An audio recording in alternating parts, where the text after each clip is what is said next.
In a quiet little village, far from the noise of cities and the rush of modern life, lived an old man named Thomas. His back was bent with age, his steps were slow, and his hands were rough from decades of hard work in the fields. Yet, despite the marks of time written all over his body, his face always carried a gentle smile, one that made even strangers feel at ease. Every day, without fail, Thomas would walk to the edge of the village, where a great oak tree stood, tall and timeless, its branches stretching out like a guardian over the land. Beneath that tree was a simple wooden bench, worn smooth by years of use. It was Thomas's place. The villagers called it the old man's bench, though no one knew when or why he had first chosen it. Now here's what made Thomas unusual. Before the morning sun rose too high, when most of the village was still rubbing the sleep from their eyes, Thomas had already begun his quiet routine. He would sweep the dusty road near the bench with slow, careful strokes, making sure travelers had a clean path to walk on. Then he would place a clay jug of fresh water on the bench, cool and clear, drawn from his own small well, and beside it he would set a few apples, red and ripe, from the tree in his garden. He never asked for payment. He never told anyone it was his doing.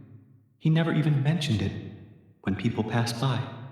To him, it was enough to know that a thirsty traveler might drink, or a hungry child might find something sweet to eat. But not everyone saw it that way.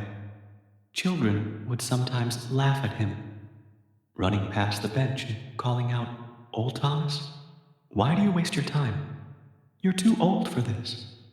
Their giggles stung, but Thomas never replied. He only smiled, his eyes kind, and went back to sweeping. Some adults whispered too. "He must be lonely," they said. "He does this just to feel important." Others shrugged him off, saying, "What difference does a jug of water and a few apples make in the world?" But still, Thomas kept going, day after day, year after year.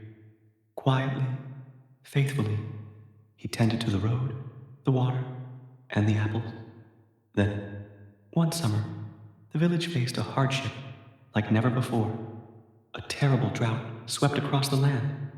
The rains refused to fall. The wells dried up. The crops withered in the fields, and people had to walk for miles just to find a drop of water. The once lively village grew heavy with worry and exhaustion. One scorching afternoon, when the heat pressed down like fire, a stranger appeared on the horizon. He was covered in dust from head to toe, his clothes torn, his steps weak.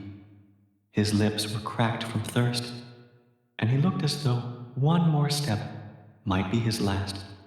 Slowly, he stumbled into the village, and there, beneath the shade of the great oak tree, he saw it, Thomas's bench.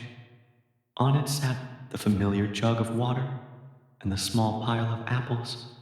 His hands trembled as he lifted the jug, pouring the cool water down his throat. Never in his life had water tasted so sweet. He ate the apples one by one, each bite giving him strength. That simple act of kindness, which so many had once dismissed, saved his life.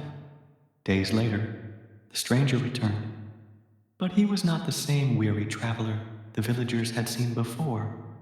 He was strong, refreshed, and dressed in fine clothes. To everyone's surprise, he was a wealthy merchant who had been traveling through the region when disaster struck him. The villagers gathered around as the merchant spoke. "This old man's kindness saved me," he said, pointing to Thomas. "When I had nothing, no strength, no water, no food, it was his bench that gave me life. And now, I want to give back with his wealth." The merchant built a brand new well in the center of the village. Clean, fresh water flowed again, and soon the fields turned green, the crops grew, and life returned to the people. The drought no longer had the power to destroy them. The villagers finally understood what they had failed to see before. All those mornings, all those years of sweeping dust, pouring water, and leaving apples, none of it was small.